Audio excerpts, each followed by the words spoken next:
तो बेटा ये है आज हिंदी का चैप्टर है आओ मिलकर बचाए। इसकी लेखिका है श्रीमती निर्मला पुतुल। इनका जन्म 1972 में दुमका यानी कि उस समय तो बिहार था लेकिन आज जो है झारखंड जिले में पड़ता है, तो इसका मतलब झारखंड में हुआ। ठीक है बेटा, इनका जीवन जो है संघर्षों से भरपूर रहा। ठीक है, घर में इनकी जो है जो नियमित शिक्षा है वो भी सही ढंग से नहीं हो पाई। इसलिए इन्होंने जो है क्योंकि इसलिए नहीं हुई क्योंकि आदिवासी समाज से है, संथाल जनजाति से बिलोंग करती हैं, तो हो सकता है कि परिवार की स्थिति भी अच्छी ना रही हो, जिस कारण उनको क्या करना पड़ा, अपनी जीविका को चलाने के लिए नर्सिंग यानी कि जो नर्सिंग का जो डिप्लोमा था वो उन्होंने किया। ठीक है बेटा? इसके बाद उन्होंने जब नर्सिंग की दुनिया में कदम रखा तो उन्होंने तब बाहर की दुनिया उन्होंने देखी। ठीक है, और अपनी जो कविताओं के माध्यम से उन्होंने जो संथाल जनजाति है उसकी अक्खड़पन, उसके जुझारूपन, उसकी जो है जो अनछुए पहलू हैं उनको जो है बेबाकी से उसका वर्णन किया है। इनकी प्रमुख रचनाएं हैं नंगाड़े की तरह बजते हुए सब, अपने घर की तलाश में। ठीक है बेटा, और इनकी जो भाषा शैली है ये है संथाली यानी कि संथाल परगना से ये करती है बिलोंग, संथाल जनजाति से बिलोंग करती है, तो इनकी भाषा भी संथाली है। तो ये जो आओ मिलकर बचाएं कविता है इसमें जो है कवित्री ने अपने जो आदिवासी समाज को यानी कि जो हमारा आदिवासी समाज है उसकी जो परंपराएं हैं, उनका जो रीति रिवाज है, उनको जो है बाहरी प्रभाव से बचाने के लिए जो है उन्होंने आह्वान किया है कि भाई हमारी जो जनजातीय परंपराएं हैं, जो हमारे तौर तरीके हैं, रीति रिवाज है, वो जो है हमेशा बने हुए रहने चाहिए। ये जो है कभी इनको भूलना नहीं है।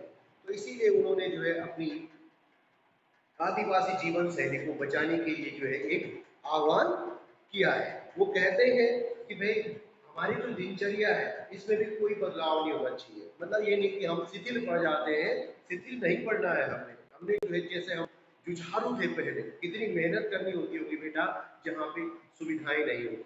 अब जनजातीय क्षेत्रों में सुविधाएं कहाँ से होगी, तो बहुत ही जीवन यापन के लिए जो है बड़ी मशक्कत करनी पड़ती है, और इसीलिए जो है उनके जीवन में जो है हमेशा उत्साह बना रहता है, वो चुस्त दुरुस्त वो हमेशा बने हुए रहते हैं।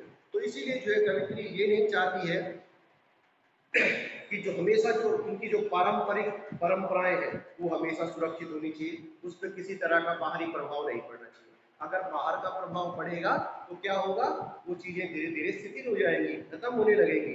उनके हथियारों का पहनापन यानी कि जब हथियार आदिवासी लोग हैं जंगलों में शिकार करते हैं तो अपने हथियारों के बलबूते पे ही करते हैं, जो उनका तीर कमान धनुष वगैरह जो भी होता है, तो उनके मतलब जो उनका पहनापन है, जो संथाली लोगों का जो जुझारूपन है, उनके अंदर जो हिम्मत है, मेहनत है, वो हमेशा बरकरार रहनी चाहिए। तो इसमें जो है कविता में कवि ये कह रहे हैं कि हमारे यहाँ जैसे खुला वातावरण है, शहरों में जो है खुला वातावरण नहीं होता, तो वही जीवन होना चाहिए। शहर की जिंदगी क्या होती है, शिथिल कैसे हो जाती है,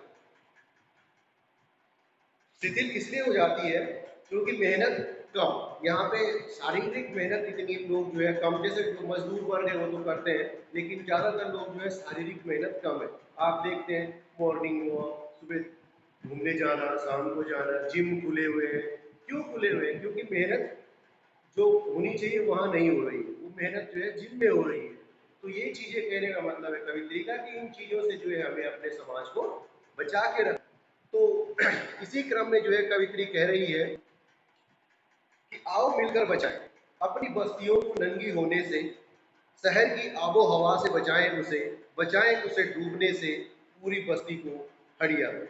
कहने का मतलब कवित्री क्या कह रही है, कवित्री कह रही है कि हमें जो है अपनी बस्तियों को डूबने से बचाना है, डूबने से बचाना है, यानी हमें क्या करना है, इसके लिए क्या है, हमें शहरी वातावरण को जो है अपनी जो संस्कृति है उसमें घुलने मिलने से रोक देना है। कहने का मतलब कि आज जो है धीरे धीरे हमारा जो आदिवासी समाज है, जनजातीय समाज है, वो क्या हो रहा है, शहर के प्रभाव में आ रहा है। जैसे तैसे उन्होंने जो है अपने जंगलों को काटना शुरू कर दिया है, पहाड़ों को जो है साफ कर दिया है। तो कहने का मतलब कि जंगलों से जो है बड़ी मात्रा में जो है पेड़ काट लिए गए हैं, जिससे क्या हो रहा है, जंगल विहीन हो रहे हैं। किस चीज से? पेड़ पौधों से विहीन हो जा रहे हैं। इसलिए जो है कवित्री आह्वान करती है कि हमें जो है इन चीजों को, जो वृक्षों का कटान है, इसको रोकना है और अपनी जो अपना जो समाज है, अपना जो क्षेत्र है, उसको जो है प्रदूषित होने से बचाना है। ठीक है। फिर कहने का मतलब है कि यहाँ पे जो शहर की स्वच्छंदता है, अब आप देखते हैं शहरों में लोगों का पहनावा, लोग आप किस तरह से लोग आजकल फैशन करते हैं, तो कवित्री इस चीज को जो है अपनी संस्कृति के लिए अच्छा नहीं मानती है। उसका कहना है कि हमें इस स्वच्छंदता से अपने आप को बचाना है।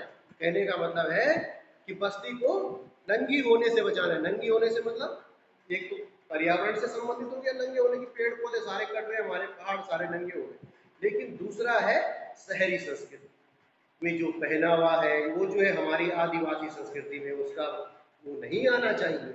नहीं तो क्या हो जाएगा, इससे हमारी संस्कृति समाप्त हो जाएगी। तो इसलिए जो है कहने का मतलब है कि अगर शहरी संस्कृति के आगमन से हमारी आदिवासी संस्कृति की जो मर्यादाएं हैं वो क्या हो रही है, समाप्त हो रही है, भंग हो रही है। इसलिए जो है हमने अपनी संस्कृति को शहरी प्रभाव में आने से बचाना है। इसके लिए हम सबको मिलजुल कर प्रयास करना है। हमें अपनी जो जनजातीय बस्तियां हैं, जो हमारी जनजातीय समाज है, उसको क्या है, शहर के रंग में रंगने से रोकना है। ठीक है बेटा।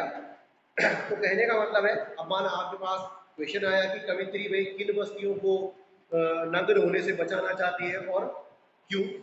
तो जो कवित्री निर्मला बुतुल जी है, वो क्या कह रही है, आदिवासी बस्तियों को नग्न होने से बचाना चाहती है, क्योंकि उसे संथाली संस्कृति और अपने प्राकृतिक परिवेश से जो है बड़ा प्रेम है। क्यों? अपने जो उसका प्राकृतिक जो वहाँ की प्रकृति है, वहाँ का जो नेचर है, उससे कवित्री बहुत प्रेम करती है। अपने जनजाति की जो परंपराएं हैं उनसे प्रेम करती है। इसलिए जो है वो उसको शहर की संस्कृति से यानी नग्न होने से बचाना चाहती है। फिर क्वेश्चन आ सकता है आपके पास कि संथाली आदिवासियों की बस्तियों में वातावरण प्रदूषित क्यों होने लगा है। तो कहने का मतलब है कि कवित्री क्या कह रही है, कवित्री कह रही है कि संथाल आदिवासियों ने जो है अपने स्वार्थों को पूरा करने के लिए, अपनी आवश्यकताओं को पूरा करने के लिए क्या कर दिया है, जंगलों को साफ कर दिया है, बड़ी संख्या में पेड़ काट दिए हैं, जिससे कहीं धरती वीरान हो गई है।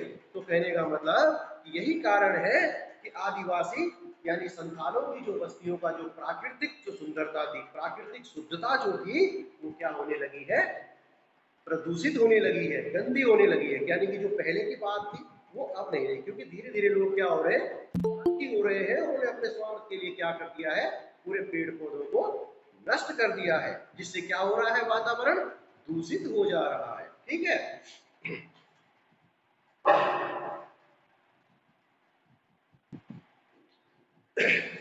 अरे बेटा, अगला कवित्री ने संथाली क्वेश्चन आया, माना कि क्यों आह्वान किया है। तो क्या कहना चाहती है कवित्री, यानी जो अपने संथाल आदिवासी हैं उनसे कहना क्या चाहती है कि वो ये कह रही हैं, उन्होंने अनुभव किया कि यहाँ पे जो है प्राकृतिक और सांस्कृतिक वातावरण, प्राकृतिक तो हो ही रहा है बेटा, कैसे कि जब पेड़ पौधे काटे जा रहे हैं, यहाँ पे वृक्ष नहीं रहेंगे तो जाहिर सी बात है पर्यावरण प्रदूषण होगा। लेकिन सांस्कृतिक प्रदूषण की बात भी कर रही है। पर्यावरण प्रदूषण के साथ साथ जो सांस्कृतिक वातावरण है उसको प्रदूषित होने की बात कवित्री कर रही है। क्यों? क्योंकि शहरी प्रभाव में आकर के जो है संथाल के जो वासी है, संथाली जनजाति यानी कि जो उनके सदस्य हैं, वो शहरी वातावरण के प्रभाव में आ रहे हैं और अपनी संस्कृति को भूलते हुए शहरी वातावरण में रंगने की कोशिश कर रहे हैं। इससे उससे क्या हो रहा है, हमारी संस्कृति क्या हो रही है, नष्ट हो रही है। आज आप खुद देख सकते हैं, ये संथाली परिजनों वाली बात नहीं है। यहाँ पे अगर हम अपने भारतवर्ष की बात करते हैं बेटा, तो हमारे ऊपर पश्चिमी संस्कृति यानी कि वेस्टर्न कल्चर इतना हावी हो चुका है कि वास्तव में जो है अगर किसी से सही ढंग से पूछा जाए कि सर भारतीय संस्कृति होती क्या है, तो आज की जनरेशन शायद न बता पाए। तो कहने का मतलब क्यों, तो इसीलिए कवित्री कहती है कि हमें जो है अपनी संस्कृति का ज्ञान अवश्य होना चाहिए, तो इसीलिए वो जो है बाहरी प्रभाव से उसको बचाना चाहती है। ठीक, फिर हो सकता है कवित्री संथाल संस्कृति को किसके प्रभाव से और क्यों बचाना चाहती है। भाई संथाल संस्कृति उनकी संथाल जनजाति से बिलोंग करती है, आदिवासी समुदाय से है, तो क्यों उनकी संस्कृति को किसके प्रभाव से बचाना चाह रही है। तो इसमें है बेटा, कभी जो है शहर की जो भ्रष्ट संस्कृति है, अपसंस्कृति, यानी शहर की संस्कृति हम सुसंस्कृत नहीं कह सकते। आज आप देख रहे हैं किस तरह का लोग पहनावा पहनते हैं, हर जगह आप किस तरह के अनैतिक कार्यों को शहरों में होते हुए देखते हैं। तो इस तरह का कल्चर जो है कवित्री अपने लिए नहीं चाहती, ये संस्कृति नहीं चाहती। वे शहर में आप विधाएं ले रहे हैं, लेकिन आपका जो चरित्र है वो इतना अच्छा नहीं हो पा रहा है। कहने का मतलब आप अपना जो है पिछला जो भी आपकी पृष्ठभूमि है उसको आप क्या कर रहे हैं, भूल जा रहे हैं, और नई नई चीजों को यानी पश्चिमी संस्कृति में आप रंग जाना चाह रहे हैं। तो इसीलिए जो है कवित्री ये कहती है कि भाई शहर की जो अपसंस्कृति है, संस्कृति और अप करके लग गया इसमें, नहीं सॉरी उपसर्ग, ठीक, अप लग गया यानी कि अप माने बुरा, तो बुरी संस्कृति से जो है अपनी संथाल जन आदिवासियों की जो संस्कृति है उसको बचाना चाहती है। क्यों, क्योंकि शहरों में स्वच्छंदता है, आप मर्जी के मालिक हैं, आप समाज भी कोई चीज होती है ना, लेकिन कहाँ शहरों में कौन समाज। तो इसीलिए जो है कवित्री ये चाहती है कि संथाल जो परगना के जो लोग हैं, आदिवासी लोग हैं, हमारा समाज है, उसकी संस्कृति बनी रहे। समाज में क्या है आज, नग्नता, बेहयाई, नई पीढ़ी क्या हो रही है, बिगड़ रही है। इसलिए जो है कवित्री चाहती है कि हमारी संस्कृति बनी रहे। फिर है बेटा, अपने चेहरे पर संथाल परगना की माटी का रंग, भाषा में झारखंडीपन, यानी कि अपनी मिट्टी की जो हमें एहसान है वो हमें कभी नहीं भूलना है। कहने का मतलब कि यहाँ पे जो है हमें अपनी मिट्टी के जो रंग है उनको हमेशा सुरक्षित रखना है, यानी कि पर्यावरण के साथ हमारी माँ है उसको, अपनी भूमि को भी हमें जो है साफ सुथरा रखना है, उसको भी हमें सुरक्षित रखना है। भाषा में झारखंडीपन, यानी कि अब यहाँ पे कवित्री अपनी भाषा की रक्षा की भी बात करेंगे। हमारी भाषा में जो है ठेठ झारखंडीपन होना चाहिए, यानी कि जब जो हमारी भाषा है उसको भी हमें याद रखना है। ये नहीं कि हमारी जो आदिवासी भाषा है और हम कहीं दूसरी जगह चले गए तो हम तो वहाँ अपनी भाषा बोलने में भी शर्मा रहे हैं, नहीं। अगर ऐसा होगा, अगर हम अपनी भाषा को बोलना भूल जाएंगे तो क्या होगा, एक दिन हमारी भाषा ही समाप्त हो जाएगी। तो इसीलिए कवित्री कहती है कि झारखंडीपन भी भाषा में होनी चाहिए। ठंडी होती दिनचर्या में जीवन की गर्माहट, ठंडी होती मतलब कहने का मतलब है कि उनकी शिथिल जिंदगी में जो है कवित्री कहती है ठंडापन, मतलब ये कह रहा है कि जीवन की गर्माहट, हमेशा जो है उत्साह रहना चाहिए। झारखंड के जो लोग हैं, जो संथाल जनजाति के लोग हैं, उनके जीवन में हमेशा उत्साह रहना चाहिए, उनको कभी भी जो है अपने जीवन में मायूस नहीं होना है। कहने का मतलब ठीक, उनके मन में जो है हमेशा खुशी होनी चाहिए। ठीक, मन का हरापन इसमें लिखा हुआ है, मन का हरापन, भोलापन, दिल का अक्कड़पन और जुझारूपन, यानी कि भोलापन, यानी आदिवासी लोग बड़े भोले भाले होते हैं, वो भोलापन उनके अंदर होना ही चाहिए। क्यों, कि अगर भोलापन समाप्त हो जाएगा तो व्यक्ति क्या हो जाएगा, कपटी हो जाएगा। भाषा में झारखंडीपन होना चाहिए, अपनी भाषा को हमें भूलना नहीं। ठीक है, फिर मन का हरापन, यानी हमारा मन भी प्रसन्न होना चाहिए, दूसरों के लिए जो है खुला होना चाहिए, दूसरों की मदद करने वाला होना चाहिए। भाषा में जो है झारखंडीपन, अक्खड़पन और जुझारूपन, यानी कि हमारे अंदर जो है प्रकृति हर समय जो है समस्याओं का सामना करने को है, हमेशा क्षमता होनी चाहिए, हमारे अंदर उत्साह होना चाहिए किसी कठिन से कठिन परिस्थिति को अपने बस में लाने के लिए। ठीक, और जुझारूपन, यानी कि हमें जो है परिस्थितियों से, जो हमारी परिस्थितियां हैं उनसे जूझने की जो बात है वो हमारे मन में होनी चाहिए। ठीक है बेटा, तो ये था। फिर एक मिनट है,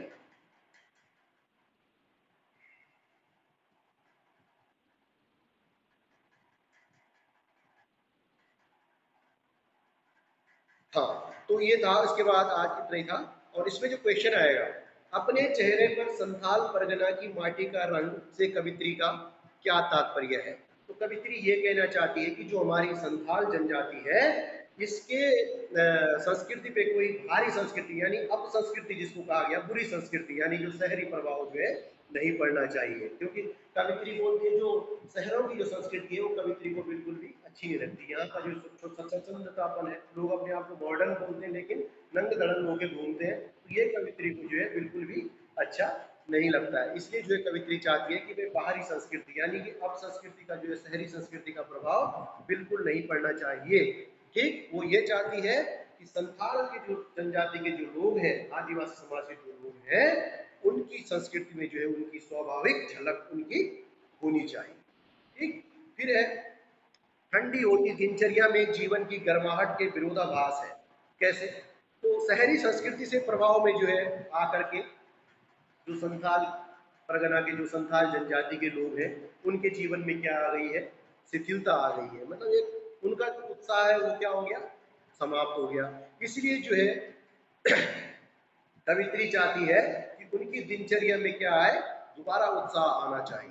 ठीक, तो इसीलिए जो है शिथिल और गर्माहट का, शिथिलता का मतलब है कि वो लोग जो है स्थायी, मतलब अपने आप को उन्होंने मान लिया कि भाई शहर के प्रभाव में आ गए तो अपनी पुरानी मेहनत सब कुछ भूल चुके हैं। लेकिन अब कवित्री क्या चाहती है कि उन्हीं के जीवन में जो है वही उत्साह दोबारा होना चाहिए। ठीक, फिर है मन का हरापन। मन का हरापन से जो है कवित्री का क्या आशय है? तो कवित्री मन का हरापन से जो है कवित्री का आशय यह है कि उनके हृदय में जो के लिए प्रेम की भावना होनी चाहिए और हमेशा जो है उनका मन प्रसन्न रहना चाहिए। और ये कब रहेगा? जब वो अपनी खूब मेहनत करेंगे, अपनी संस्कृति में रहेंगे, ये तभी संभव हो पाएगा। ठीक बेटा, फिर संथाली आदिवासियों की विशेषताएं यहाँ पे पूछी जा सकती हैं कि संथाली आदिवासियों की क्या क्या विशेषताएं होती है। एक तो वो स्वभाव से भोले भाले होते हैं, उनके वो जो है स्वाभिमानी भी होते हैं, और उनमें क्या है बेटा? विपरीत परिस्थितियों में संघर्ष करने की भी जो क्षमता होती है, और वो लोग कठिन परिश्रमी होते हैं। ये इनकी विशेषताएं हैं। क्या है? भोला भालापन है इनके उनमें, ठीक, स्वाभिमान इनके अंदर होता है, फिर इनके अंदर परिस्थितियों का सामना करने की भी जो है एक अपार क्षमता होती है, और चौथा है बेटा ये लोग बहुत ही परिश्रमी होते हैं। तो आज का टॉपिक इतना ही था बेटा। अब आपसे अगली क्लास में फिर बात होगी, आप क्लास में बने रहेंगे।